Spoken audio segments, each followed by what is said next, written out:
Jérusalem, 11 avril 1961.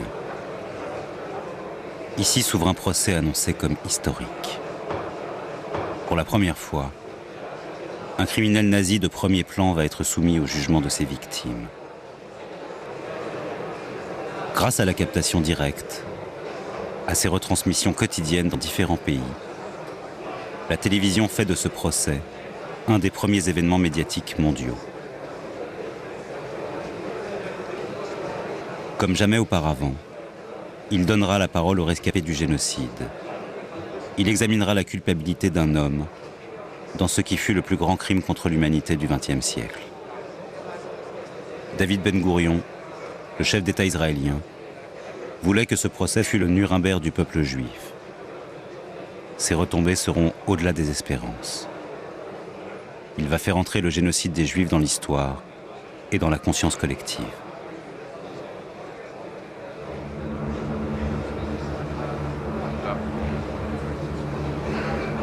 L'homme qui prend place dans la cage de verre, le protégeant d'un acte de vengeance individuelle et sur qui pèsent tous les regards, s'appelle Adolf Eichmann. Âgé de 55 ans quand s'ouvre le procès, il dirigeait de 1939 à 1945 le département des affaires juives, le bureau 4B4 du SD, le service de répression du Troisième Reich dirigé par Reinhard Heydrich, le poste avancé du génocide. Eichmann a fait toute sa carrière dans la SS et le SD.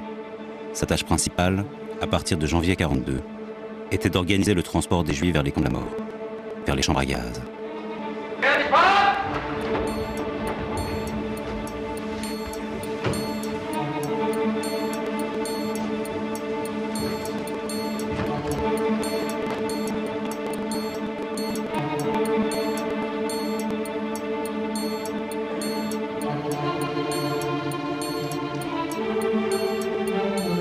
אתה מודה או אינך מודה בפרט האישום השישי?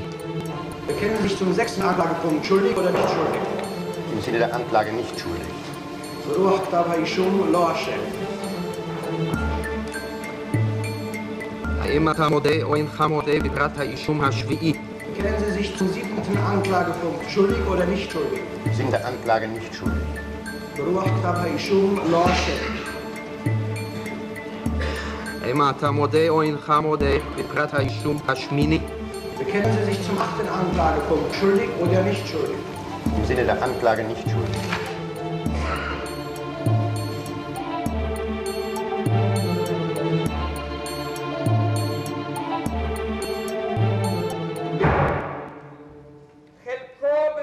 Un an avant l'ouverture du procès, lorsque Ben Gourion a annoncé sa capture à Buenos Aires, où Adolf Eichmann avait trouvé refuge sous une fausse identité, le Premier ministre israélien l'a désigné comme le principal responsable de la solution finale, l'assassinat programmé de 6 millions de Juifs européens.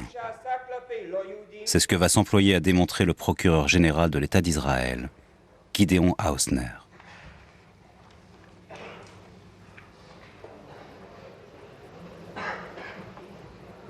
La défense d'Eichmann est assurée par Robert Servatius, un avocat allemand qui, en 1945, avait défendu Sauckel et Brandt à Nuremberg. C'est lui qui ouvre les débats. Ich sagte, dass die Unzuständigkeit des Gerichts sich aus einem prozessualen Grund ebenfalls ergibt. Die Entführung des Angeklagten und seine Verbringung vor dieses Gericht kann die Zuständigkeit des Gerichts nicht begründen. Der Angeklagte hat nach seiner Entführung eine Erklärung unterschrieben, wonach er sich freiwillig dem israelischen Gericht unterwirft. Diese Erklärung lautet: Ich, der Unterzeichnete Adolf Eichmann. La déclaration, qui selon l'avocat démontre l'irrégularité du procès, a été signée par Eichmann lorsqu'il était retenu au secret par le commando du Mossad qui l'a kidnappé. Reconnu par une famille d'origine juive, Eichmann avait fait l'objet d'une longue traque avant d'être capturé devant chez lui un soir de mai 1960. Pendant que le commando attendait l'arrivée de l'avion de la compagnie El Al qui allait le ramener en Israël, Eichmann avait signé un document stipulant qu'il acceptait d'être jugé par un tribunal israélien. Pour éviter une crise et afin que les choses soient faites dans la légalité, nos conseillers juridiques ont pensé que si Eichmann signait un document déclarant qu'il était d'accord pour être jugé en Israël, ça passerait mieux.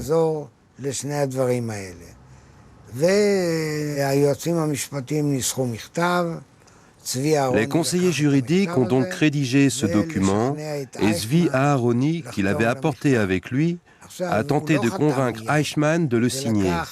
Il n'a pas signé immédiatement. Ça a pris 2 jours.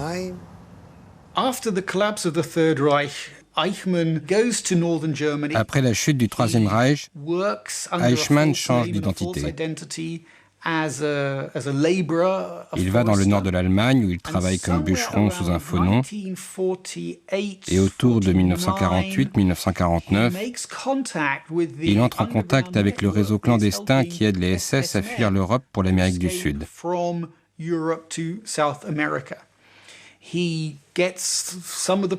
Il obtient les papiers dont il a besoin et en 1950, au mois de juillet, il embarque à Gênes sur un cargo qui l'emmène à Buenos Aires, en Argentine.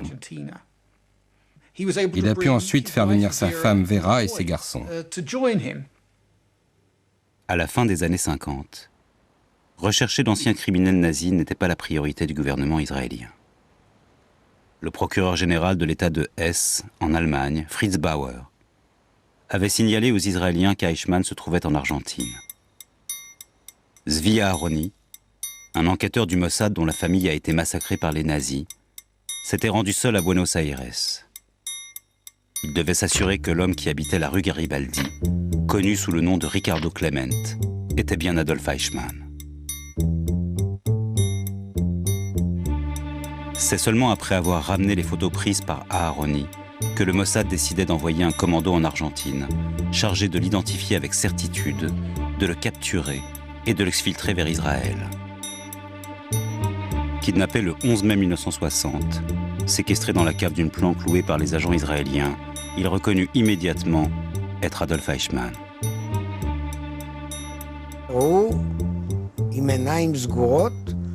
Il avait les yeux fermés et il était nu. Zvi Aharoni l'interrogeait et il lui a demandé son nom. Il a répondu « Otto Henniger ». C'était le nom qu'il utilisait en Allemagne. Non, quel est ton nom? Ricardo Clement. Le nom qu'il utilisait en Argentine. Quel est ton numéro dans la SS? Il a donné le numéro et il a dit « Je suis Adolf Eichmann ». L'avion de El Al n'arrivait que 10 jours plus tard. Les agents du Mossad se relayaient dans la planque pour surveiller et interroger Eichmann. L'homme tombé entre leurs mains ne ressemblait pas au monstre qu'ils avaient imaginé. Je pensais rencontrer quelqu'un avec une forte personnalité. Ce n'était pas le cas. Bien sûr, les conditions n'étaient pas idéales pour lui. Il était prisonnier. Ce n'était pas comme lorsqu'il était assis derrière son bureau et qu'il donnait des ordres. Eichmann était un officier et par son éducation, il se devait d'être loyal et d'obéir jusqu'au bout aux ordres de ses commandants, de ses supérieurs.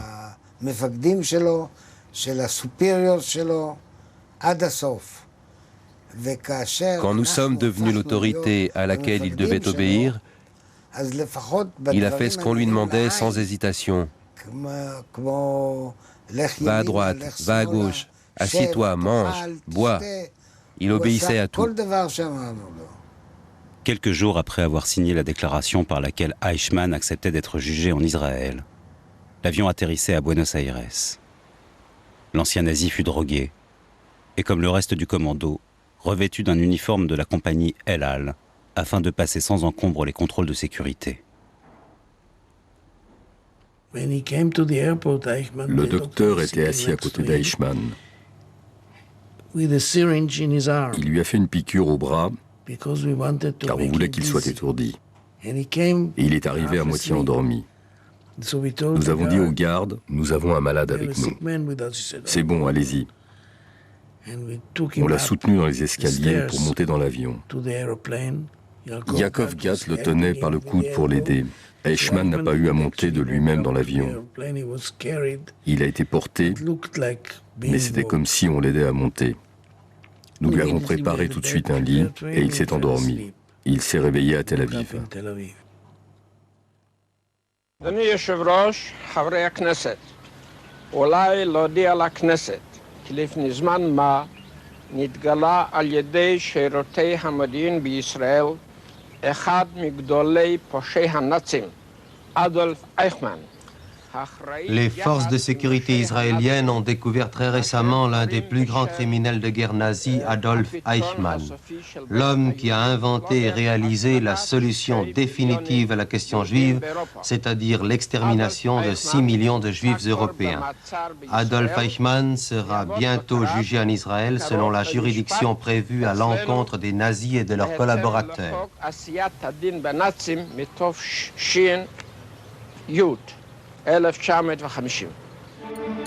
La déclaration de Ben Gourion fait l'effet d'un coup de tonnerre. Elle est accompagnée de débats dans les médias du monde entier.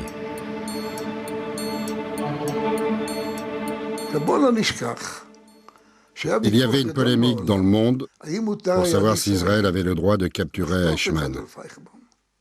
Israël, un pays qui n'existait pas pendant la Shoah, avait-il le droit de représenter le peuple juif? Tous ces débats agitaient aussi le pays. Do you, as a German Jew, like the idea of Eichmann being tried in Israel? No, I don't like it at all. Even though I'm personally concerned about it, because I lost my whole family here in Germany in various camps. I don't think there's any legal basis for it whatsoever. And I don't think it will serve any purpose.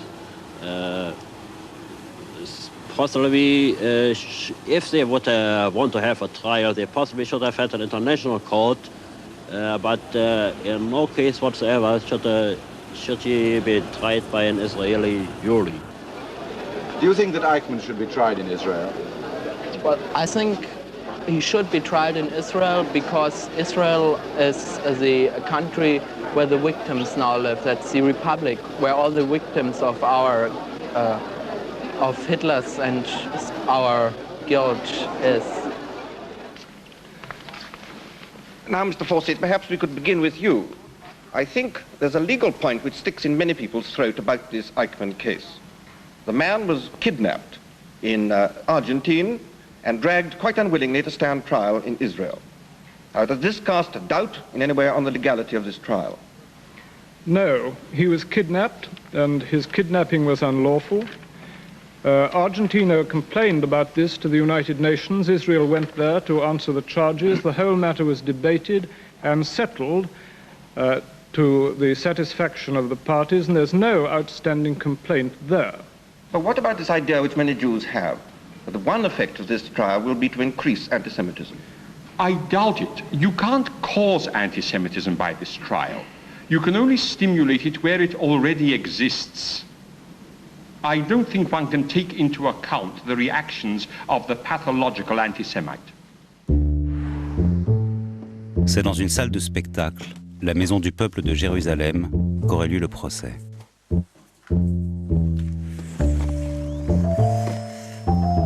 On la transforma en tribunal et l'on construisit la cage de verre qui allait accueillir l'accusé. Elle demeurerait indissociablement liée à son image médiatique.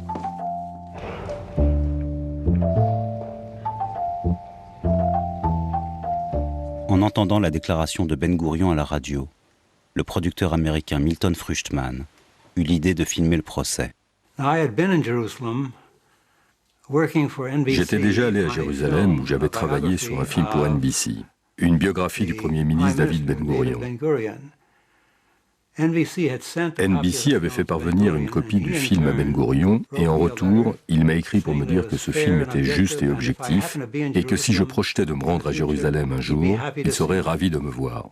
Et je me suis donc dit, voici ma chance, je vais aller le voir. À l'époque, Il n'y avait pas de télévision en Israël. Ben Gourion s'y était toujours opposé. Mais puisque Fruchtmann avait obtenu l'accord d'une retransmission quotidienne par plusieurs chaînes de télévision, notamment allemandes et américaines, le Premier ministre israélien se laissa convaincre. Grâce à ces retransmissions, le procès quittait l'enceinte du tribunal pour toucher une audience internationale.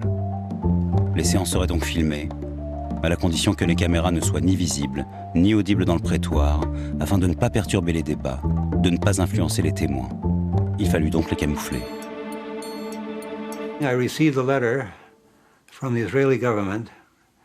J'ai reçu une lettre du gouvernement israélien qui disait qu'il avait été décidé qu'au maximum, 4 caméras pourraient être installées dans la salle d'audience avant le début du procès.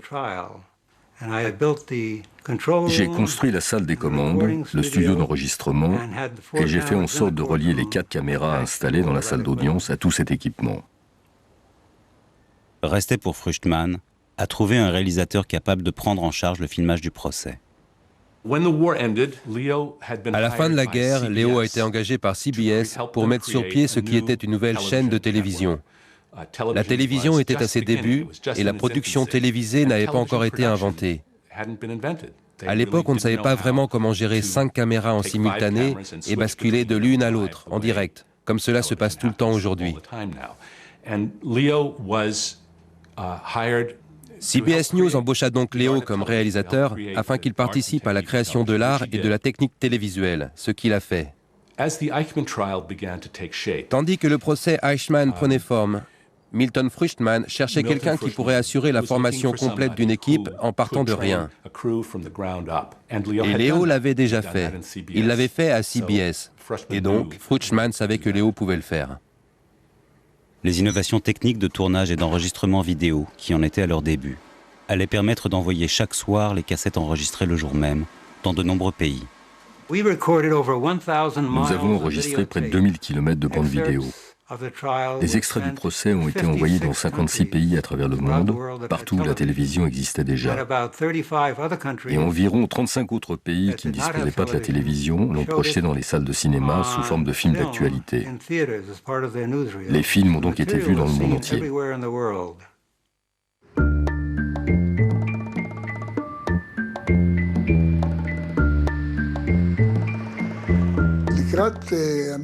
À l'approche du procès, la tension montait en Israël. Il n'y avait pas de place libre. Les gens se battaient. Ils faisaient la queue la nuit pour avoir un billet d'entrée. Les journalistes sont arrivés du monde entier, parmi eux les plus importants. Certains sont restés un peu, la plupart sont rentrés après les premières séances.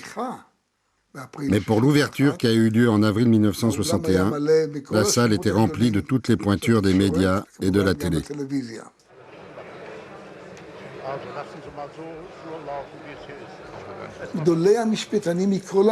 Les plus grands juristes du monde sont venus à Jérusalem et ont suivi de près le procès. Ils surveillaient son déroulement, sa conformité aux lois. Pour le procureur Gideon Hausner, le procès se déploie sur 2 fronts. Dans un premier temps, il s'agit de faire témoigner les rescapés. Une prise de parole qui leur permettra de rompre avec l'ostracisme où les a relégués le jeune État juif, autant que de percer la chape de silence ayant recouvert le monde à l'issue du génocide. Il s'agira ensuite de juger un criminel hors norme, dans le cadre exemplaire des règles de droit.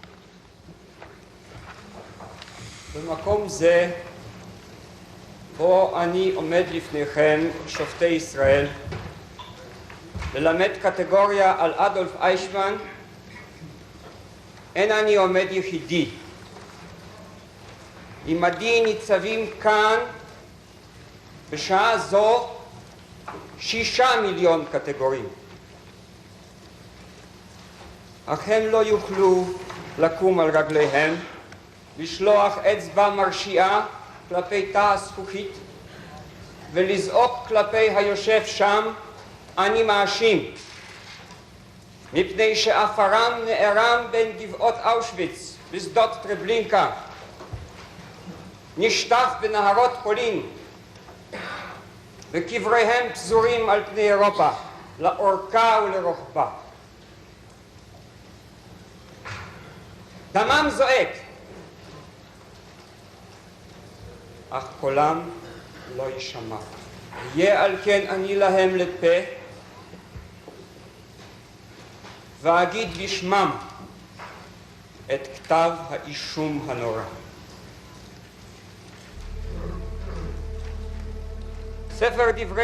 À son arrivée en Israël, Eichmann avait été placé en détention dans un camp fortifié près de Haïfa. Une cellule d'enquête, le bureau 06, composé de policiers et de magistrats, fut constituée pour préparer le procès. Gabriel Bach, le jeune adjoint au procureur, en faisait partie.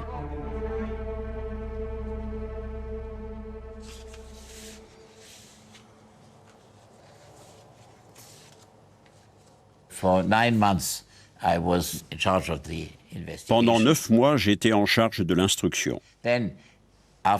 Après cela, on me voit aux côtés du procureur général Gideon Hausner. Nous apparaissions ensemble au cours du procès et également pendant l'appel. Donc, pendant 2 ans, j'ai travaillé à plein temps sur le procès Eichmann. Au début, la question était de savoir comment préparer un tel procès. Nous n'avions jamais eu à nous occuper d'un dossier d'une telle taille ou d'une telle importance. Il a été difficile dans un premier temps de trouver des témoins. Beaucoup d'entre eux ne voulaient pas parler. Ils avaient mis cet épisode de côté. Ils n'en avaient pas parlé à leur famille. J'ai insisté pour qu'il y ait au moins un témoin qui viendrait en personne de chaque pays concerné. Mais bien sûr, les documents constituaient la matière principale. Parce qu'Eichmann était le chef du département chargé des affaires juives de la Gestapo pendant toute la guerre, toutes les principales décisions prises figuraient dans des documents écrits par lui-même ou ses supérieurs hiérarchiques ou des subordonnés de son département. Et donc, l'essentiel du procès reposait sur les documents. Des documents, Eichmann en avait signé des centaines. Tous accusaient sa responsabilité. Pour autant, pouvait-il être considéré comme le responsable de la solution finale, l'assassinat programmé de tous les Juifs d'Europe? C'est au tribunal de Nuremberg, en 1945, que Heuss, le directeur du camp d'Auschwitz, et Wisliceny, l'un de ses subordonnés, l'avaient désigné comme tel. Nach dem Einmarsch der deutschen Truppen in Ungarn ging Eichmann persönlich mit einem großen Kommando nach Ungarn herunter. We haven't yet heard, have we, what happened to these Jews from Hungary? Sie wurden restlos nach Auschwitz gebracht und dort der Endlösung zugeführt. Wisliceny et Heuss avaient essayé de blâmer Eichmann pour tout ce qui était arrivé aux Juifs. Eux étaient complètement innocents. La déportation, les camps de la mort, les camps de concentration, tout cela, Eichmann en était le seul responsable. C'était un jeu de dupes. Chacun s'employant à faire porter le chapeau à Eichmann, alors que lui-même, en 1946-47, n'était pas là pour défendre son nom. Et quand Eichmann a eu vent de ces déclarations, de ces accusations, il en a été très choqué. Il était furieux, car il a compris que ces témoignages lui causeraient des ennuis s'il se faisait capturer.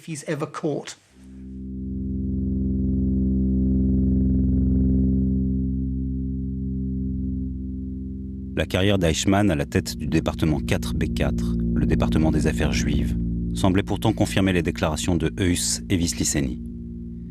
Dès 1938, il avait été chargé de mettre en œuvre le pillage et l'expulsion des Juifs d'Autriche. Il avait ensuite fourni plusieurs rapports à sa hiérarchie sur l'extermination des Juifs de l'Est par les Einsatzgruppen, les commandos mobiles de tuerie. C'est lui qui avait préparé la conférence de Wannsee, qui en janvier 1942 avait entériné la solution finale. Il s'agirait désormais d'assassiner les Juifs dans les chambres à gaz et non plus dans des fosses ou des camions à gaz. Après la conférence de Wannsee, Eichmann avait dirigé la déportation des Juifs vers les camps d'extermination dans tous les pays sous domination nazie, et ce, jusqu'à la toute fin de la guerre. Le plus important pour moi était de trouver des documents de Pologne, parce que c'est là que se trouvaient les camps de la mort. Je voulais savoir quelles étaient les preuves de l'existence de ces camps, comment ils fonctionnaient et ce qui s'y passait. Le gouvernement polonais de l'époque n'était pas très pro-israélien. Ils avaient donné des consignes pour empêcher toute personne de coopérer avec nous à la préparation du procès. Néanmoins, beaucoup de gens voulaient nous apporter leur aide et ils nous ont envoyé des lettres anonymes. Je n'oublierai jamais avoir reçu un jour une lettre. Il s'agissait de pages dactylographiées contenant le nombre de Juifs qui avaient été envoyés à Auschwitz, avec les numéros qu'on leur avait donnés, qui ont été tatoués sur leurs bras. Mais dans une affaire criminelle, comment utiliser un tel document? J'ai donc organisé une réunion de tous les officiers de police. Je leur ai montré le document et je leur ai dit, écoutez, il y a des centaines de gens qui ont été à Auschwitz et qui sont encore en vie. Ils ont encore leurs chiffres tatoués au bras et ils savent à quel moment ils sont arrivés à Auschwitz. Et donc, si vous dites par exemple que toutes les personnes internées à Auschwitz en juillet 1942 devraient se présenter à la police afin qu'on examine leur matricule et qu'on vérifie leur date d'arrivée, nous pourrons ainsi savoir si ce document est authentique. Je n'avais pas fini de dire cela que le policier en charge de la Pologne a remonté sa manche. Il nous a montré le chiffre tatoué sur son bras et il a dit « Je suis arrivé à Auschwitz en novembre 1943. Voici mon numéro. » Et le numéro correspondait exactement à celui qui était écrit sur la liste. 161, 135. C'était mon nom. De novembre 1943 jusqu'au 17 janvier 1945. Nous n'avions pas d'autre nom que ces numéros. Michael Goldman, dont le numéro figurait sur la liste des déportés, avait émigré en Palestine après la guerre, où il était devenu officier de police. Il fut l'un des principaux enquêteurs du bureau 06. Nous étions 14 officiers interrogateurs. Il y avait une équipe technique. Ensemble, nous étions 34 personnes. Ma propre unité, mon propre département, s'occupait principalement de l'assassinat des Juifs de Pologne, des Juifs qui se trouvaient dans l'Union soviétique, qui a ensuite été dominée par les nazis, des Einsatzgruppen, et des Juifs des pays baltes, sans compter ce qui s'est passé dans les camps d'extermination en Pologne. Pendant 8 mois, nous avons conduit cet interrogatoire, y compris en lui montrant différents documents, en lui posant des questions, en enregistrant ses réponses, jusqu'à ce que nous puissions établir des conclusions. Parmi les tout premiers témoignages, le tribunal entend celui d'Avner Less, l'officier supérieur qui a mené les interrogatoires du bureau 06. Le public écoute la voix d'Eichmann, répondant aux questions du policier sur des bandes enregistrées. Das Dezernat 4B4 hat nie Tötungsbefehle bekommen. Nie. Damit hat das Referat 4B4 nichts zu tun gehabt. Sondern es ist der reine transportmäßige Teil gewesen, zu dem selbstverständlich. Eichmann y explique ses fonctions au sein du bureau 4B4. Il s'emploie à atténuer ses responsabilités, affirmant qu'il n'a fait que suivre les ordres de Himmler et Müller, ses supérieurs hiérarchiques. Notwendig war, denn ich sagte schon gestern, glaube ich, dass es natürlich nie so gehen konnte, also zum Beispiel Befehl für Paris oder Den Haag oder Brüssel, hier 1000 Mann in einen Zug hinein. Sondern da mussten Richtlinien erstellt werden. Die Leute mussten ja, die Evakuierungsbehörde musste ja wissen, was und welcher Personenkreis. Diese Feststellung hat selbstverständlich, das muss ich zugeben, das Referat 4B4 an diese Stellen gemäß den vorliegenden Weisungen und Befehlungen der Vorgesetzten von 4B4 weitergegeben.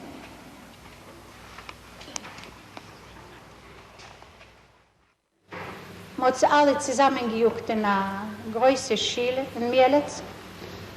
Und dort hat man alle Juden fast geschochten und geschossen. In welche sind rausgesprungen vom Fenster, hat man sie bei der Wand geschossen. La culpabilité d'Eichmann était un enjeu fondamental de son procès. Il n'était pas le seul. Jusqu'alors, le génocide n'était qu'une circonstance aggravante de la criminalité nazie. Au tribunal de Nuremberg, la parole des survivants n'avait pas été entendue. À Jérusalem, ils viendront du monde entier raconter le génocide, de la nuit de cristal au massacre sur le front de l'Est, puis dans les camps de la mort. Pour Israël, il était nécessaire que leurs paroles s'expriment au cours du procès, afin que le monde prenne conscience des atrocités commises, mais aussi pour des motifs intérieurs qui agitaient alors la société israélienne. Pour moi, ce procès était le procès des témoins. Tous ces gens sont venus ici. Ils n'avaient pas de famille. La confrontation a été souvent difficile et ils ont essuyé beaucoup d'accusations. Il y avait de l'incompréhension, de l'humiliation. Un matin, un médecin juif, Budzminski, a témoigné. I first returned to the ghetto, and in the ghetto I saw this Schwamberger. Il a raconté qu'il avait vu à travers la fenêtre comment un officier SS allemand fouettait un garçon juif couché par terre.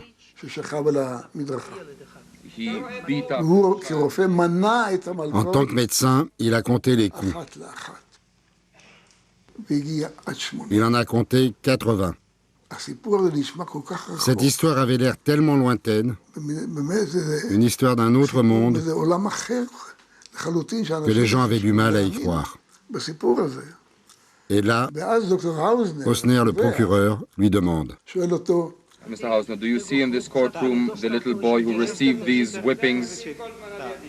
Yes. Is this Officer Goldman sitting right next to me?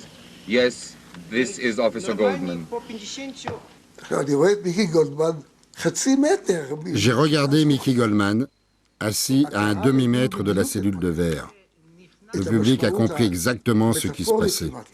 Le sens presque métaphorique de ce moment où le garçon, humilié, torturé et fouetté, est devenu l'accusateur. Une personnification de la justice.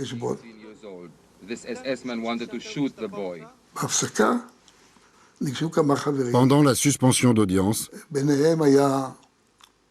quelques amis, parmi lesquels l'un des plus grands résistants du ghetto de Varsovie, Antek Yitzhak Zuckerman, sont venus voir Mickey.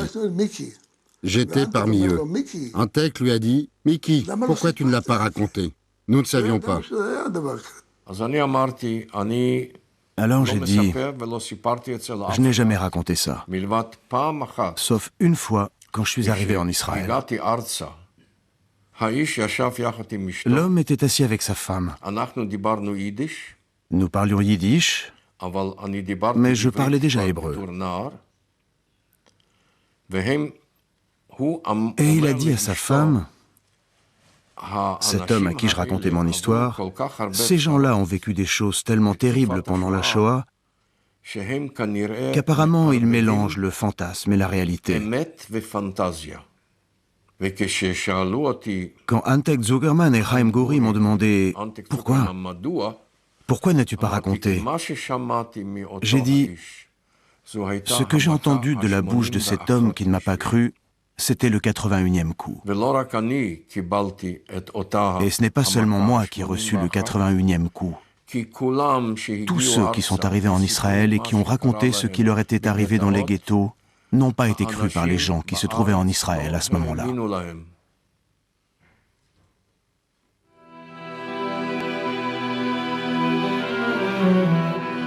Faire témoigner les survivants, c'était les intégrer à la société israélienne. Les immigrants d'Europe de l'Est, qui ont créé le foyer juif dans les années 20, avaient fui les ghettos et les pogroms. Ils sont devenus en Palestine des pionniers.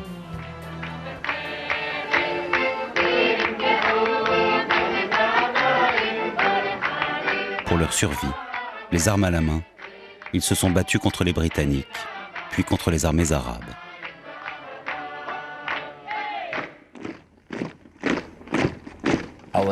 Nos jeunes gens, beaucoup de jeunes ne voulaient pas entendre parler de l'Holocauste. Certains des enfants israéliens, de jeunes élèves, ne voulaient pas en entendre parler parce qu'ils se sentaient honteux. Un jeune Israélien comprenait qu'on peut être blessé au combat, qu'on peut se faire tuer ou même perdre la guerre. Il peut comprendre cela, mais il ne pouvait pas comprendre comment des centaines de milliers et des millions de gens ont pu être conduits à l'abattage sans opposer de résistance. C'est la raison pour laquelle les jeunes préféraient ne pas en entendre parler plutôt que de ressentir de la honte. Les victimes du génocide, ces juifs qui se sont laissés conduire à l'abattoir, comme on disait alors, contrariait l'image héroïque du renouveau juif en Israël. Pour les autorités de l'État, il s'agissait donc de privilégier leurs actes de bravoure, incarnés par la résistance des ghettos.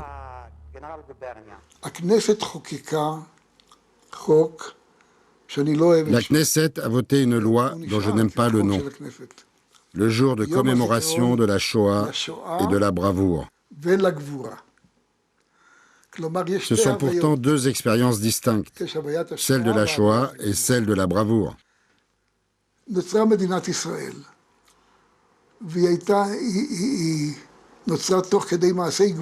Israël est né des actes d'héroïsme, et donc on a cherché à y inclure la bravoure des partisans. Abba Kovner était l'un des chefs de la résistance du ghetto de Vilnius, en Lituanie. המפקד הראשון של ארגון הלוחם שלנו היה אדם מופלא בשם יצחק, או כאשר קראנו לו איציק ויטנברג. בליל ה-15 ביולי קרא גנץ, מפקד המשטרה היהודית בגטו, שלח את נציגו וביקש לבוא אליו להתייעצות. ביקש לבוא בדחוף את איציק ויטנברג. הגרמנים לא נכנסו לגטו, אבל הודיעו לגנץ שאם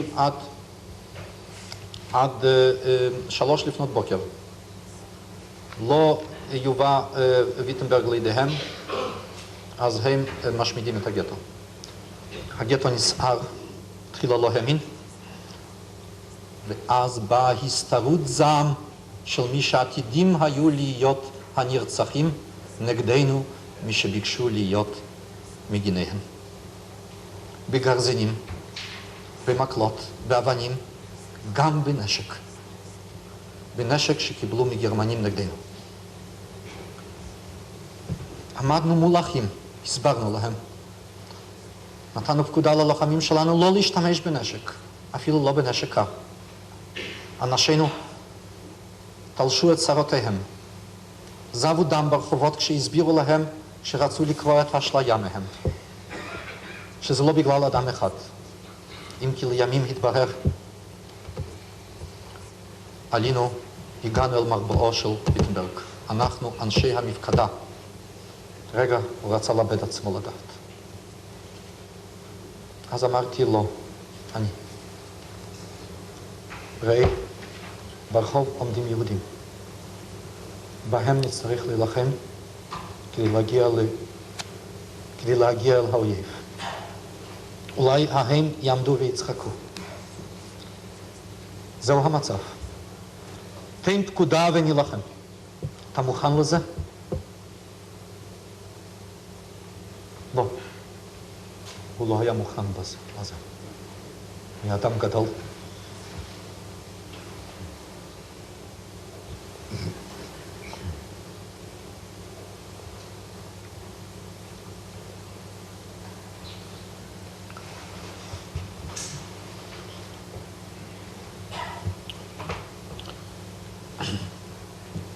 מסר לי את האקדח, מינה אותי למפקד, יצא לרחוב.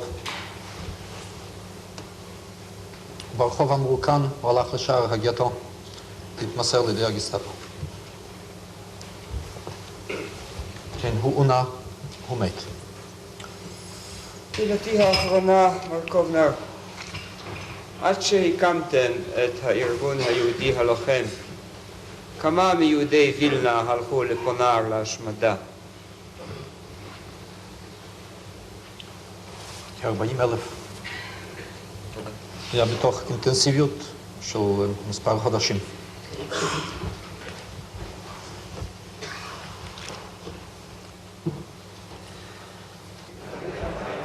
La bravoure des résistants était réelle, mais négligeable au regard de la catastrophe. Elle fut reléguée au second plan. Les rescapés étaient avant tout des victimes. Nous avons montré par quelle méthode systématique, presque scientifique, les Allemands s'employaient à tromper les gens, que ce soit les Juifs, les Gitans ou les commissaires russes. Comment ils empêchaient les gens de se défendre en les trompant jusqu'au tout dernier moment, et comment ensuite les victimes étaient si affaiblies qu'elles ne pouvaient plus résister, et que donc il n'y avait pas de raison d'avoir honte. To get out from the concentration camp at this time, to escape from the concentration camp, was of no problem at all. One could escape easily. The only thing what it was the problem that if one escaped, they shot 10 people from your brigade and they brought all your family and relatives and hanged them in the street. So at this time still, most of us had family in the city. Mikhail Polchevnik faisait partie d'une équipe chargée de vider les cadavres des camions à gaz. L'Europe de l'Est, envahie par les nazis en juin 1941, avait été le laboratoire du génocide. On y tuait les Juifs dans de grandes fusillades et dans des camions à gaz. C'était avant l'assassinat industriel dans les camps de la mort. Im Wald hat man gegruben die Griebe. Bei 25 Mann hat man gegruben alle die Griebe. 25 איש היו שם, הכל חפרו בורות. So hat gegruben die Griebe, immer rausgefahren, war halb 7 in der Früh, im Winter. Das ist noch für 2 Tage vor Neujahr, 1949. Noch hat gegruben die Griebe, und gekommen in die Orte zu gehen mit angejuckten Menschen. Hat man rausgenommen 5, 6 Mann. Und man hat gemisst rausschleppende Menschen, hat man geöffnet dort, hat man Wallenstieg gelost. Bis dort gestanden haben wir nicht 2, ist rausgegangen, das ist ein Reue von den Menschen, von der Motto. Und man hat gemisst rauswerfen, alle Menschen auf der Erde. Neben der Grieb. Nicht herup in der Grieb, nur neben der Grieb. האנשים היו כבר מתים? Gewesen den ganzen Tag. Aber einer, was hat noch gewesen, etwas, was ich um gut gekannt, von den Stuttmann, der gewesen auch ein Kräftiger, hat noch ein bisschen gelebt, was einer zu gegangen hat und geschossen bald, nach der Cholera. Der eine, was gewesen war, die ganze Zeit, von dort hat noch gelebt. Kaskel Jakob. Noch ein Mensch gestanden, und man musste jeden einen mal wegnehmen in der Saat. Haben sie rausgerissen mit einer gestanden, einer ein Ukrainer gewesen, einer ein Deutsch. Er hat gerät, ein schwachen Deutsch, kommt kein Verstand. Mit einem Zwang in der Hand und rausgerissen, die goldene Zehen. Und wer ist gegangen auf Finger, also man kann da rupnehmen, man ist abgeschnitten den ganzen Finger. ואתם הייתם קוברים את הגוויות. Die Menschen aus so sind gelegen, noch hat man sie gemisst rupfahren von der Grieberei. Und dort gestanden spezielle Menschen, die haben sie gemisst auslegen, gleich. Einen neben anderen, sondern sagen, du a Kopf, du a Fies. ובמכונית השלישית הגיע מישהו שהכרת אותו. Ich habe schon gearbeitet, habe Portag dort. Ich komme von wie ich gewohnt. Ich habe mir immer die ganze Stuhl. Eine Frau, Mann mit 2 Kindern.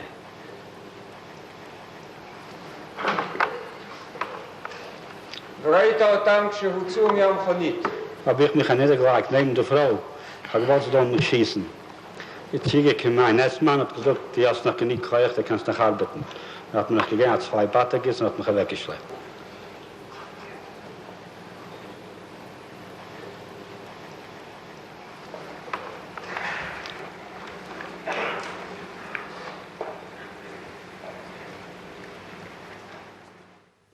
Les journalistes, qui sont aux premières loges du public, comme le chroniqueur judiciaire Frédéric Potcher, sont sidérés par les horreurs de la Shoah qu'ils entendent pour la première fois.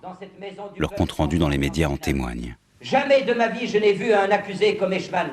Jamais nous n'avons entendu parler d'un criminel qui avait tué avec une telle frénésie, avec une telle rage, tant de gens innocents et tant d'enfants surtout. Ce que nous avons entendu ici depuis 8 jours dépasse ce que l'imagination peut imaginer, peut inventer de plus noir. Et puis il y a cet assassin étrange, cet homme curieux, qui est calme, qui est détendu, qui a ses écouteurs aux oreilles, qui est assis sur sa chaise, correct, qui ne bouge pas, qui a l'air d'écouter avec intérêt tout ce qu'on dit. Or, ce qu'on dit, ce sont des choses horribles que je ne pourrais même pas vous redire ici, car je crois que vous ne pourriez pas le supporter. Vous ne pouvez imaginer... The trial of Eichmann is important because for the first time, le procès Eichmann est important parce que c'est la première fois que le récit complet de la persécution des Juifs, des crimes de masse, du génocide est exposé de manière si claire et si dramatique. C'était la première fois que le monde entendait la voix des victimes, entendait ces témoignages sur une si longue durée, jour après jour, qu'ils voyaient ces gens témoigner de choses terribles qui n'avaient jusqu'alors jamais été consignées, qui n'avaient jamais touché un large public. Déporté en décembre 1943 au camp d'Auschwitz-Birkenau, Yehuda Bekon effectuait différentes tâches dans l'enceinte du camp d'extermination. Il fut témoin du gazage de son père. Il avait 14 ans.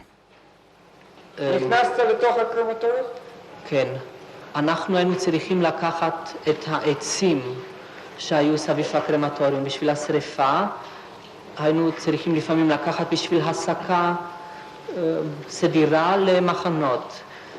וכאשר גמרנו את העבודה והיה עוד זמן והיה קר, הקאפו של הזונדרקומנדו ריחם עלינו ואמרנו, ילדים, בחוץ קר, תתחממו בתאי הגזים, אין שם כרגע אף אחד.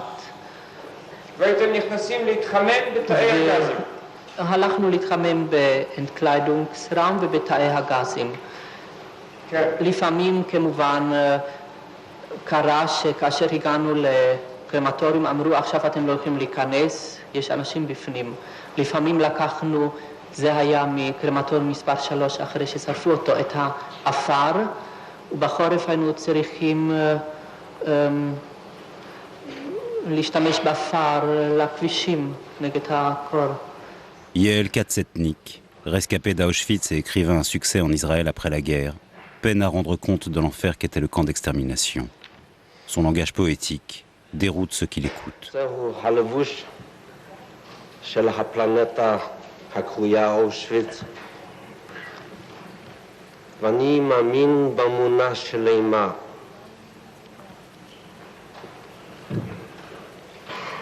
שכשם באסטרולוגיה הכוכבים משפיעים על מזלנו, כן, הכוכב האפר אושוויץ עומד למול כדור ארצנו ומשפיע עליו.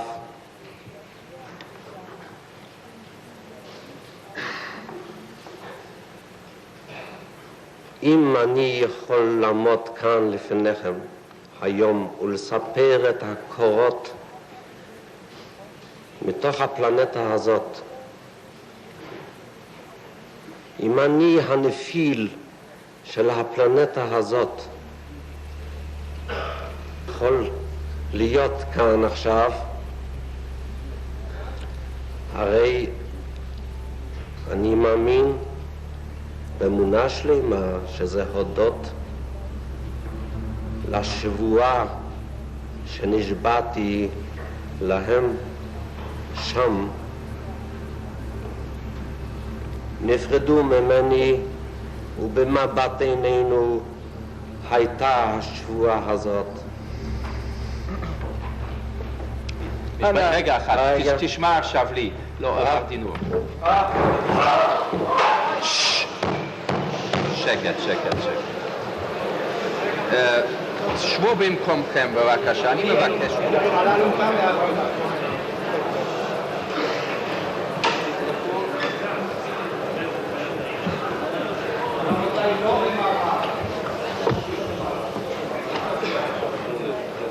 קדימה.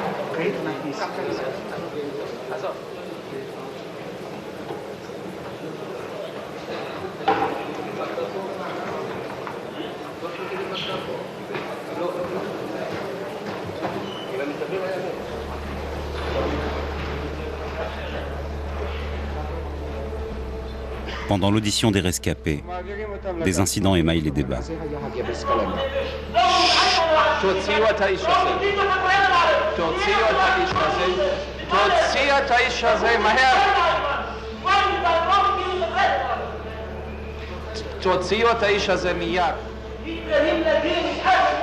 Dans le public, certains s'en prennent à Eichmann, d'autres aux témoins juifs soupçonnés d'avoir collaboré avec leurs bourreaux. Quand Eichmann était venu personnellement à Budapest en 1944 pour organiser la déportation des Juifs de Hongrie, Fulop Frödiger était un des dirigeants de la communauté quand fut négociée la vie d'1 million de Juifs contre 10 000 camions. Joël Brandt, en charge de la négociation, avait tenté de convaincre les Alliés d'accepter la proposition d'Eichmann, sans y parvenir.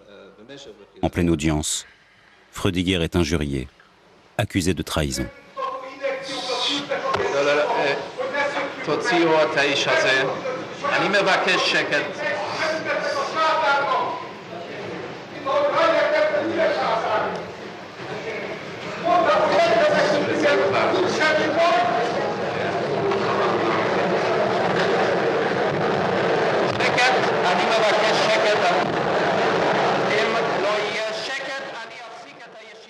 There were some people, you know, who say that there were some Jewish leaders, for instance, in Poland. Il y avait aussi des gens qui disaient qu'il y avait des chefs juifs en Pologne qui étaient parfois forcés de préparer des listes de gens, de juifs qui devraient être déportés vers les camps de la mort. On leur disait que s'ils obéissaient, ils seraient sauvés, eux et leurs familles. Certains ont refusé de le faire, mais d'autres l'ont fait. Ils l'ont fait afin de sauver leur vie et celle de leur famille. De notre côté, il nous a toujours semblé difficile de condamner ces gens pour ce qu'ils avaient fait dans cette situation si particulière.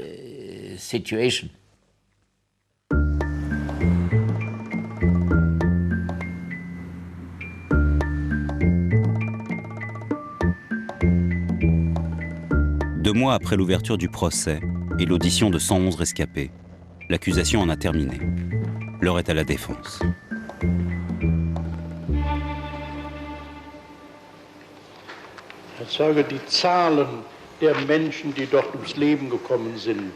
Interrogé par son avocat, la voix d'Eichmann résonne maintenant dans le prétoire. Der Führer hat die physische Vernichtung des Judentums befohlen. Gab mir die Weisung, mich nach Lublin zu begeben und mich mit Globotschnik ins Benehmen zu setzen, der von Himmler, das glaube ich mich zu erinnern zu können, von Himmler den Befehl zu dieser Tätigkeit hätte. Und zwar handele es sich darum, dass Globotschnik die russischen Panzergräben benutzen solle.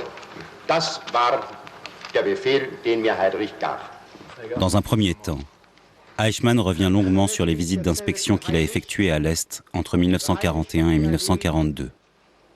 Il y fut témoin des massacres perpétrés par les commandos mobiles de Thury, mais nie toute implication. Nach diesem Besuch in Kulm wurde ich abermals von Müller, diesmal nach Minsk geschickt. Und zwar teilte mir Müller mit, dass in Minsk erschossen würde. Er wünsche darüber Bericht. Ich kam nach Minsk und ich sah, wie die Schützen hineinhielten in die Menschenmenge, die in einer Grube stand. Es ist die Angelegenheit, von der ich bereits gesagt hatte, dass ich dort sah, wie einer Mutter das Kind vom Arm weggeschossen wurde. Und meine diesbezügliche Reaktion über meine diesbezügliche Reaktion habe ich auch schon ausgesagt. Erst nachdem ich diese Stätten habe befehlsgemäß besuchen müssen und über das dort Gesehene meine Berichte abgeben müssen, bekam ich den Befehl, nach Auschwitz mich zu begeben, um dort ebenfalls diese Angelegenheit Müller zu berichten. Tout au long de l'interrogatoire, Eichmann maintient la même ligne de défense.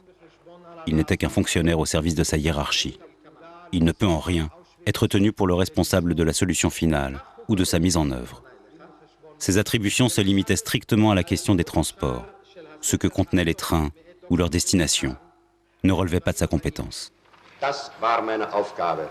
Alles andere ist nicht wahr. Wenn Höss behauptet, dass ich mit ihm eine Gasangelegenheit besprochen oder behandelt hätte, so ist das eine Unwahrheit. Ich habe mich nie darum gekümmert.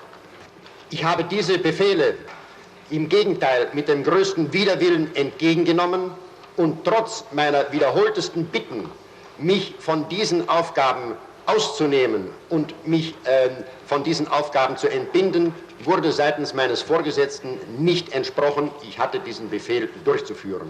La responsabilité d'Eichmann dans les meurtres par fusillade menés par les Einsatzgruppen en ex-URSS ne fut pas prouvée par l'accusation. C'est donc en examinant le rôle joué par l'ancien nazi pendant la conférence de Wannsee que le procureur pensait démontrer son implication dans la décision d'exterminer tous les Juifs d'Europe. À la fin de l'année 1941, Heydrich organise une réunion qui se tient à Wannsee, dans les environs de Berlin, au cours de laquelle les hauts fonctionnaires allaient être briefés et informés d'une nouvelle politique.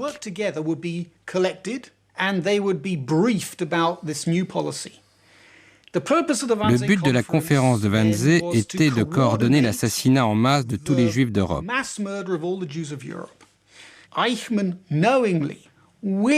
Eichmann, sciemment, volontairement, prend sur lui la tâche d'administrer le génocide. C'est-à-dire d'assassiner des millions de Juifs.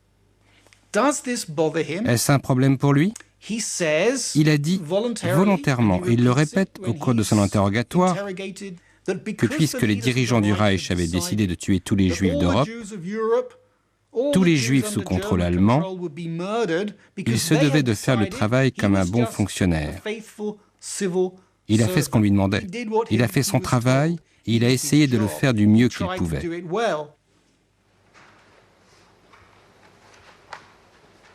Interrogé sur son rôle au cours de la conférence de Wannsee, Eichmann se contente d'évoquer l'ambiance qui régnait autour de la table où sont réunis Heydrich, Müller et les principaux administrateurs du génocide. Il décrit ses fonctions d'alors comme celles d'un secrétaire, n'étant à aucun moment intervenu dans les débats. Es wurde von Töten und Eliminieren und Vernichten gesprochen. Ich selber hatte ja meine Vorbereitungen zu machen für die Protokollangelegenheit. Ich konnte nicht dastehen und einfach zuhorchen. Aber die Worte drangen eben zu mir heran, denn das Zimmer war ja nicht so groß gewesen, als dass man in den Wortschwall nicht einzelne Wörter hätte aufgeschnappt. חשבתי שזה היה בחלק הרשמי של הישיבה. Ich dachte, das war im offiziellen Teil der Tagung. Selbstverständlich, jawohl, es war auch im offiziellen Teil, Herr Präsident. Aber der offizielle Teil, wenn man so will, der setzte sich wieder aus zwei Teilen zusammen, nämlich der Anfang, wo alles ruhig gewesen ist und zugehorcht hat, und dann gegen das Ende zu, wo die Sache durcheinander gesprochen wurde und wo die Ordonnanzen reichten während der ganzen Zeit Cognac oder andere Getränke. Und es ist nicht, dass etwa eine alkoholische Wirkung zustande gekommen ist. זאת אומרת שעניין אופני ההמתה היה עניין לא חשוב. Das soll also heißen, dass die Tötungsarten ein unwichtiges Thema waren. Ah, die Tötungsarten? Al זה אנחנו מדברים, darüber sprechen wir. Das ist natürlich nicht, das hat er nicht hineingenommen, nein, nein. האם דובר על המתה על ידי גז? Wurde damals über Tötung durch Gas gesprochen? Nein, mit Gas nicht. אלא איך? Obwohl... Sondern wie? Es war die Motorengeschichte Gegenstand der Erörterung, das weiß ich. Erschießen. Aber von Gas habe ich nichts gehört. kann ich auch nicht reingehen. אחר כך נאמר פה בפרוטוקול, באותו סעיף, שגאולייטר מאייר, סטאטסsekretär דוקטור בוהלר, היו סבורים dass gewisse vorbereitende Arbeiten im Zuge der Endlösung gleich in den betreffenden Gebieten selbst durchzuführen sind, wobei jedoch eine Beunruhigung der Bevölkerung vermieden werden müsse. באיזה עבודות היה מדובר כאן? Ich hatte vorher die vorbereitenden Arbeiten im Distrikt Lublin gesehen. Ich schilderte das, wo die 2 Häuschen gemacht wurden, hermetisch abgeschlossen wurden. Wo schilderten Sie das? איפה תיארתם? Anlässlich meiner זה שמענו, אני רוצה לדעת מה היה בישיבה הזאת. Das haben wir schon gehört, ich will wissen, was bei dieser Tagung war, was damals darüber gesprochen wird. Können Sie sich nicht erinnern? Können Sie sich nicht erinnern? Ich weiß es heute nicht mehr, aber ich bin sicher, dass diese Angelegenheit besprochen worden ist und gemeint war. Wenn es heißt, an Ort und Stelle, ohne die Bevölkerung zu beunruhigen, so kann ich mir gar nichts anderes vorstellen, als dass solche Anlagen gemeint waren, wie ich sie kurz vorher gesehen hatte.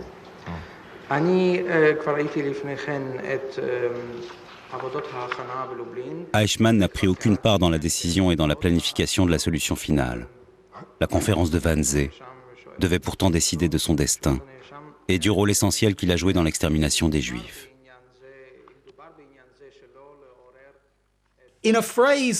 Cette phrase qu'il utilisait, « transporter les Juifs à la boucherie », signifie qu'il n'était pas responsable des escadrons de la mort, mais qu'il allait être Adolf Eichmann, celui qui organiserait la rafle des Juifs, le transport des Juifs. C'est ainsi qu'il allait devenir une figure centrale du génocide. C'est là qu'il franchit son Rubicon. S'il maintient que sa fonction se limitait exclusivement aux aspects techniques du transport des Juifs vers les camps de la mort, le procureur Hausner fait apparaître, au fil de l'interrogatoire, l'implication personnelle d'Adolf Eichmann. Son acharnement a fait rouler les trains coûte que coûte. La question des enfants du Veldiv, déportés de France vers les chambres à gaz de Birkenau en août 1942, est l'un des tournants du procès.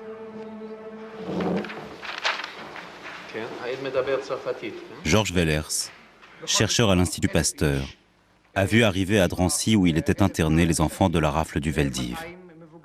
Eichmann avait donné l'ordre de les envoyer vers Auschwitz, où Wellers serait lui-même déporté.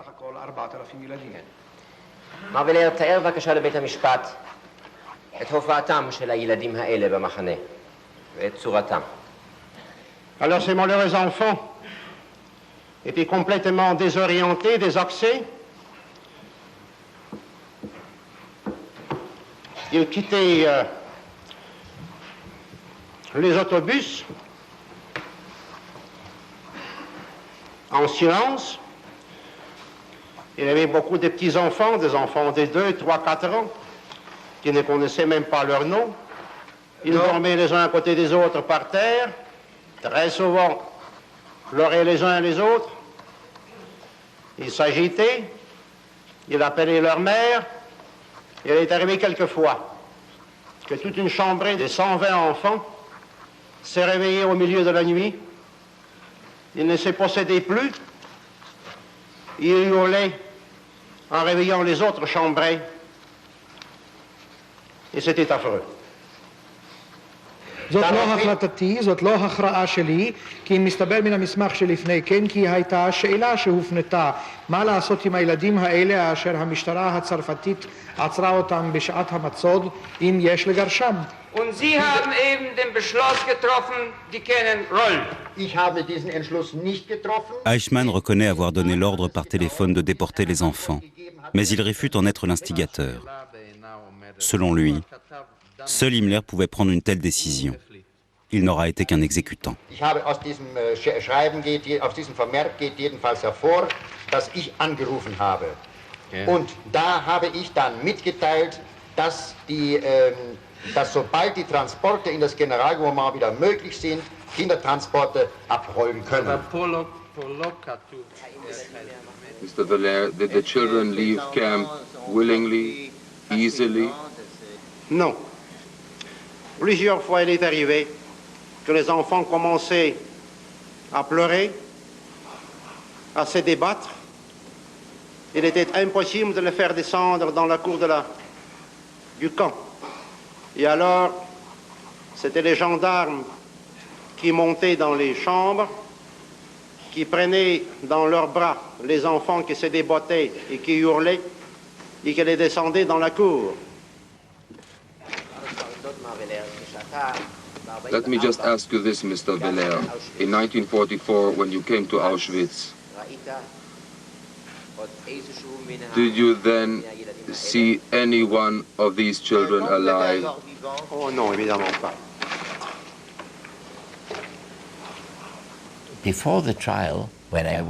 Avant le procès, lorsque j'étais en charge de l'instruction, je n'oublierai jamais le jour où j'étais assis à mon bureau à la prison. Je lisais l'autobiographie de Rudolf Höss. Rudolf Höss était le commandant du camp d'Auschwitz. Sie waren von 1940 bis 1943 Lagerkommandant von Auschwitz. Und in dieser Zeit sind Hunderttausende von Menschen dort in den Tod geschickt worden. Ist das richtig? Jawohl. Ist es weiter richtig, dass Ihnen Eichmann erklärte, insgesamt seien in Auschwitz über 2 Millionen jüdische Menschen vernichtet worden? So richtig. Cet homme a été exécuté en 1948. Mais avant son exécution, il avait écrit son autobiographie. Et c'est ce que je lisais ce jour-là. J'ai lu qu'il racontait comment, pendant plusieurs jours, ils avaient dû tuer 1 millier d'enfants juifs par jour.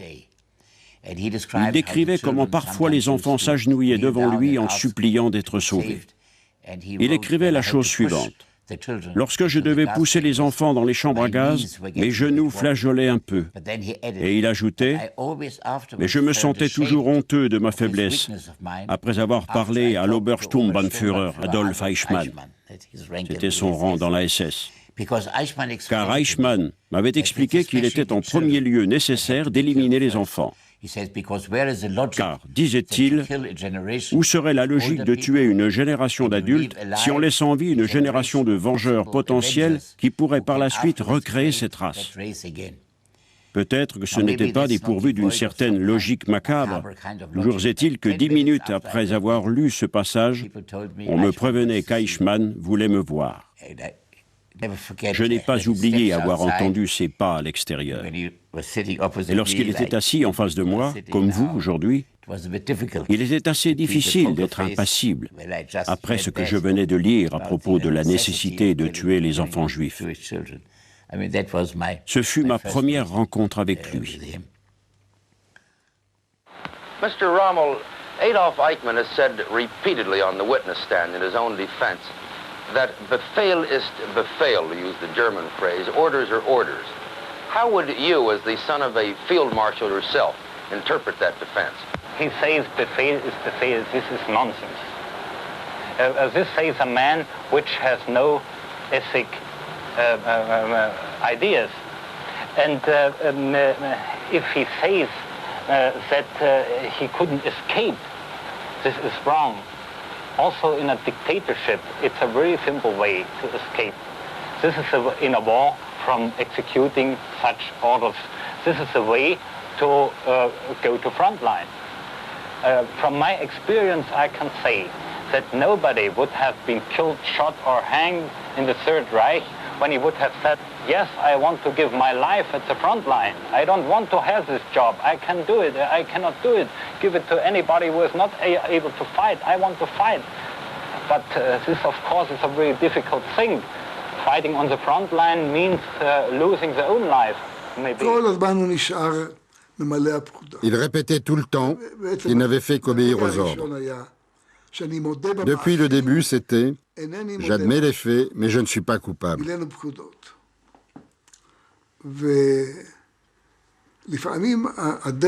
Nous avons obéi aux ordres. Cette défense nous dégoûtait. Eichmann et ceux qui ont été jugés en Europe disaient tous la même chose. Nous avons obéi aux ordres, nous avions prêté serment, nous ne sommes pas coupables.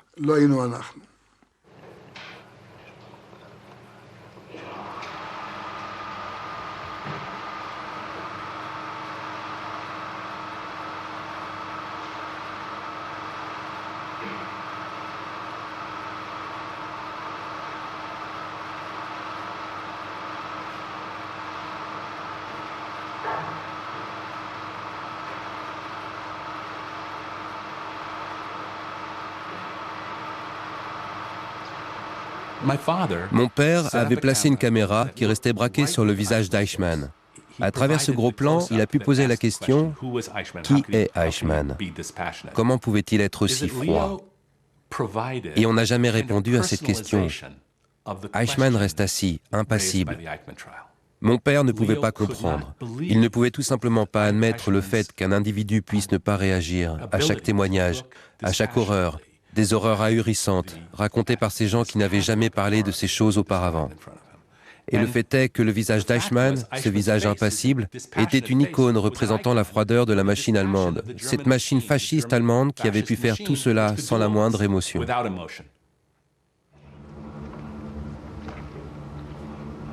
Ce n'est que dans sa phase finale que le procès révèle le vrai visage de l'accusé. Non pas celui d'un fonctionnaire dénué de libre arbitre, mais d'un nazi fanatique, accomplissant sa mission jusqu'aux derniers instants possibles. En mars 1944, Eichmann avait été envoyé à Budapest pour superviser la déportation des 474 000 juifs de Hongrie vers Auschwitz. Là, il contrevint aux directives de Himmler, qui lui ordonnait de cesser les déportations, la guerre étant perdue. Les enregistrements de Wilhelm Sassen, dont les transcriptions sont lues à l'audience, accablent l'accusé.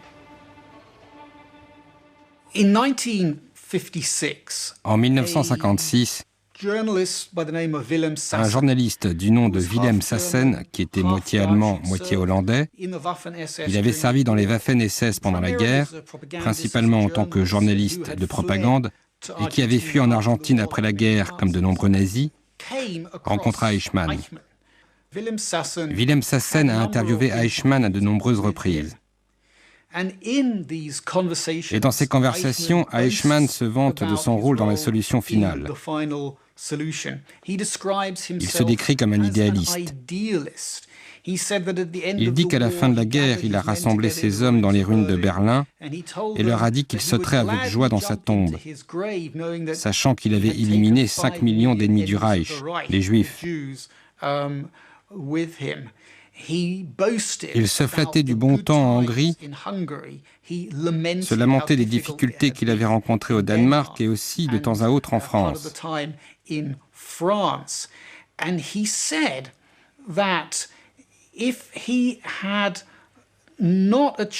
dit que s'il n'avait pas pu accomplir l'anéantissement total des 10,3 millions de Juifs en Europe, c'était un signe de faiblesse de sa part, et aussi à cause des luttes intestines au sein du mouvement nazi et au bureau central de la SS. Il regrettait sa faiblesse et son échec, son incapacité à faire quoi? Son incapacité à totalement anéantir tous les Juifs. Ainsi, lorsque ces enregistrements ont été utilisés lors de son procès, l'effet a été absolument dévastateur. אני אומר לך שאמרת את הדברים הבאים, תקשיב. Und so war es mit den Juden gewesen, als ich damals den Befehl bekam, säuglinghaft, unvorbereitet gegen den Gast des Wirtsvolkes vorzugehen, da habe ich mir meine Gedanken gemacht. Und als ich die Notwendigkeit erkannte, da habe ich sie mit jedem Fanatismus ausgeführt, den man an sich als alter Nationalsozialist von sich erwartete, den aber auch zweifellos meine Vorgesetzten von dem dazu Bestellten erwarten. Stimmt es? So haben Sie es gesagt. Ich habe gesagt, dass ich nicht weiß, Stimmt was es, richtig ist. Das haben Sie gesagt, ja oder nein? Das kann ich nicht beurteilen. Vielleicht ist es im Weingenuss gewesen. Vielleicht habe ich es gar nicht gesagt. Vielleicht ist es hineinfalsifiziert worden. Ich habe keine Ahnung. Ich weiß es nicht. En Hongrie, en 1944, Eichmann se comporte avec une énergie démoniaque. Il va voir si les trains sont correctement chargés, s'assurant jusqu'au dernier moment que les derniers Juifs soient bien déportés. Je pense qu'à ce stade de sa carrière, il s'est identifié totalement à cette politique. Il aurait pu agir d'une toute autre manière. À ce moment-là, il a assurément fait preuve d'énergie, d'initiative et de fanatisme.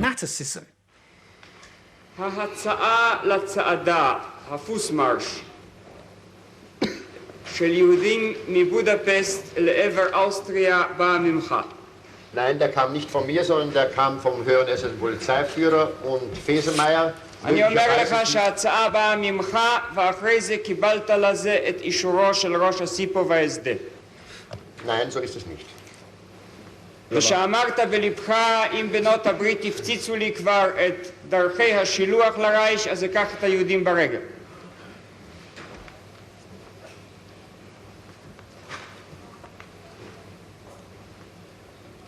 נכון?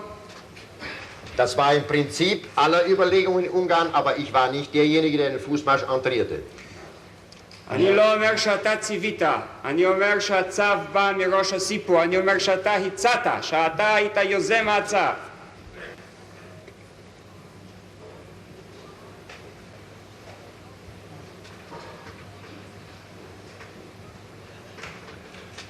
Nein, es ist nicht gut möglich, denn ich war, Nein, als der Vorschlag war in Berlin. sofort überzeugen. I argue that Eichmann était quelqu'un d'intelligent. Les choix qu'il a faits, il les a faits en toute conscience. À Wannsee, il savait qu'on lui demanderait d'organiser un génocide. Ce que nous appelons aujourd'hui un génocide. Et il a accepté ce travail volontairement, en connaissance de cause. Ce n'était pas le fait d'un homme stupide ou terne, un banal bureaucrate, un robot. Ce fut la décision de quelqu'un qui savait très clairement ce qu'il faisait. Et la raison pour laquelle Eichmann est un être humain si épouvantable, c'est parce que ce qu'il a fait, il l'a fait en sachant que c'était mal, en sachant que c'était un crime. מי שעסק בהשמדת יהודים היה בעיניך פושע? Es war ein unglücklicher Mensch gewesen. האם היה פושע? היה זה אדם אומלל, war es ein Verbrecher? Denn er hatte seinen האם היה פושע בעיניך? כן או לא? Ja oder nein? Diese Frage zu beantworten wage ich nicht, denn ich wurde nie in eine solche Situation gestellt und gesteckt. ראית את הס עושה את זה באושוויץ? חשבת אותו אז לפושע, לרוצח? Ich habe ihm gesagt, das, was er zu machen befohlen bekam, könnte ich nie machen. זאת לא שאלתי. שאלתי היא אם אתה בלבך ראית בו רוצח. In mein Innenleben, meine Nein, in Ihrem Herzen. Das ist eine Frage, die mich ganz persönlich anbelangt. Wenn ich sie damals nicht ausgesprochen habe, so werde ich sie auch heute nicht aussprechen. Denn was mein Innenleben mir sagt, das ist eine Sache, die ich mit mir alleine rumzutragen habe. לא, לא, זה תצטרך להשיב לי כאן. מה אתה חשבת על הס כשראית אותו רוצח יהודים? Das werden Sie müssen jetzt beantworten. Als Judenmörder sagen, wie betrachten Sie ihn? Als Verbrecher oder nein? Ich habe ihn bedauert und bemitleidet. Haben Sie ihn als Verbrecher betrachtet oder nicht? Meine inneren Gefühle gebe ich nicht preis.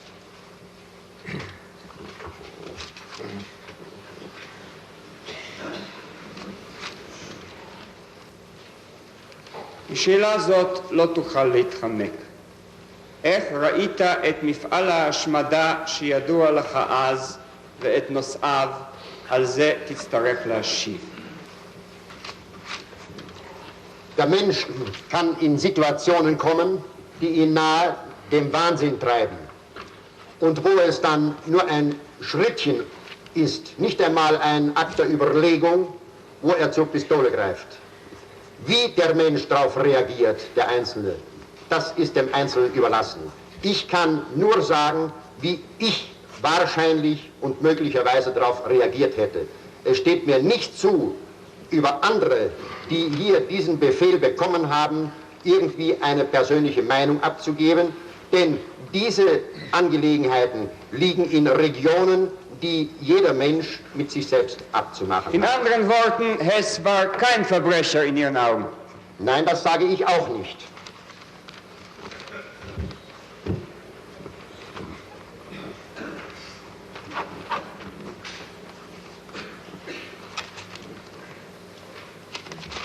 Herr Richter, es ist Ich muss das mit einigen Sätzen sagen. Es ist diese Angelegenheit eine Gefühlssache des einzelnen Mannes. Als ich das erste Mal tote Menschen, tote Juden gesehen habe, war ich erschüttert gewesen. Und diese Reaktion auf meine Nerven hat seit der Zeit kein Ende mehr gefunden. Es wirkte weiter. Ich habe meine Arbeit nach dem eisernen Muss getan, das mir auferlegt worden ist. Ich bin beeindruckt durch dieses Geschehen, das ich sehen musste, verhalten gewesen, meinem Chef mehrmals zu bitten, er möge mich endlich um Gottes Willen davon entbinden. Das habe ich bisher nie mit dieser Präzision zum Ausdruck gebracht, weil es zu leicht der Meinung verfallen könnte, als wollte ich mich heute hier in ein besseres Licht setzen und in etwa den Ausgang eines Urteils beeinflussen. Das liegt mir ferne. Ich habe nicht die Absicht. Ich habe die Absicht, die Wahrheit zu sagen, und dann möge man eben befinden, was zu geschehen hat.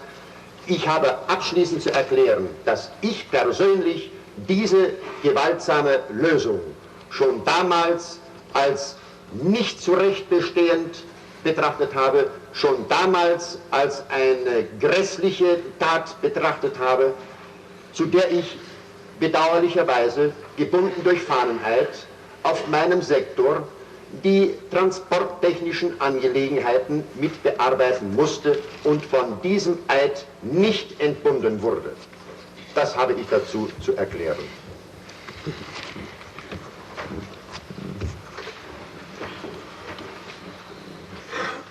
Le 11 décembre 1961, 8 mois jour pour jour après l'ouverture du procès, le tribunal prononça son verdict. L'accusé avait commis des crimes contre le peuple juif, des crimes contre l'humanité, des crimes de guerre. Adolf Eichmann fut condamné à mort. Il interjeta appel. Le 28 mars 1962, la cour d'appel confirmait le verdict. Il présenta alors un recours en grâce devant le président de l'État, qui fut refusé le 31 mai. Eichmann est devenu le symbole de la solution finale. Il n'en était pourtant pas l'architecte, comme Ben Gourion ou Hausner tentèrent de le démontrer. Sa personnalité continue de susciter commentaires et controverses. Ce n'était ni un simple bureaucrate, ni un rouage de la solution finale. Il n'était pas non plus l'incarnation du mal. Son attitude au cours du procès témoigna du contrôle qu'il avait sur lui-même, de l'énergie et de l'intelligence qu'il avait placée dans sa défense, de son absence d'empathie pour les victimes. Mais son procès ne se limiterait pas à l'examen de sa personnalité ou de sa culpabilité. Il permit de mettre en lumière la douleur individuelle des rescapés en libérant leurs paroles et de capter l'attention du monde sur le génocide. Le procès Eichmann a fait entrer la parole du témoin dans l'histoire.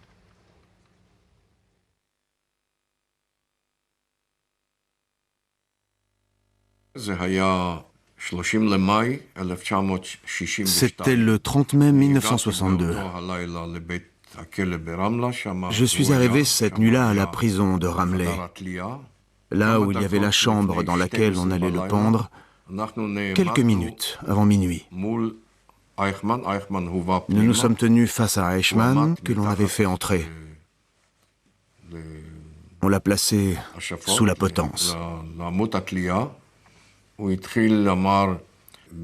Il a dit en allemand « Vive l'Allemagne, vive l'Autriche, vive l'Argentine. Les trois pays auxquels je dois quelque chose. » Lui, il avait déjà la corde autour du cou. Et il est tombé dans la trappe. D'autres personnes ont conduit le corps dans un crématorium qui avait spécialement été installé pour lui, dans la cour de la prison. Quand ils ont sorti les cendres du crématorium, j'étais stupéfait de voir à quel point il restait peu de choses d'un homme.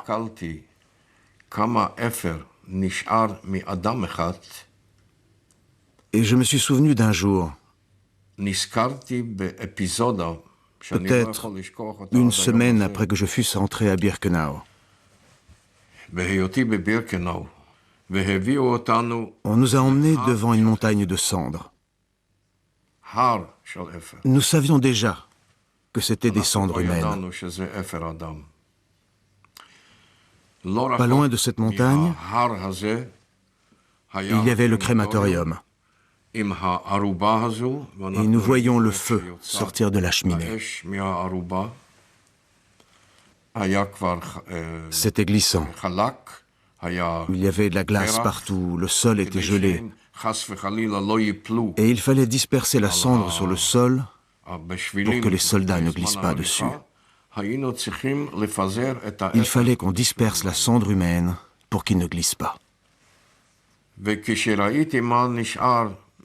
Quand j'ai vu ce qu'il restait du corps d'Eichmann, alors seulement à ce moment-là, j'ai pu comprendre combien de centaines de milliers de gens il y avait dans cette montagne de cendres.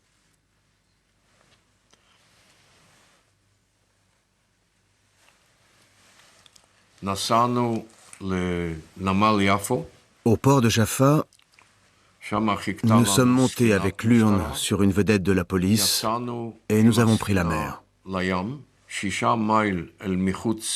6 miles au-delà des eaux territoriales d'Israël, le commandant des prisons, Nir, et moi, nous avons ouvert l'urne et nous avons versé les cendres dans la mer.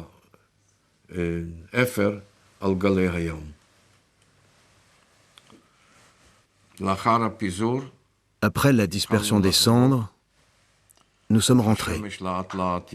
Le soleil commençait à se lever. Nous nous sommes rapprochés du port. Je regardais les gens qui commençaient à aller au travail.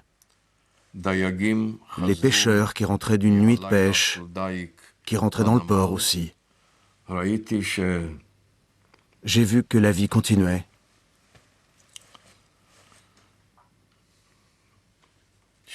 J'ai vu que la vie continuait et que le cauchemar de cette nuit-là était terminé.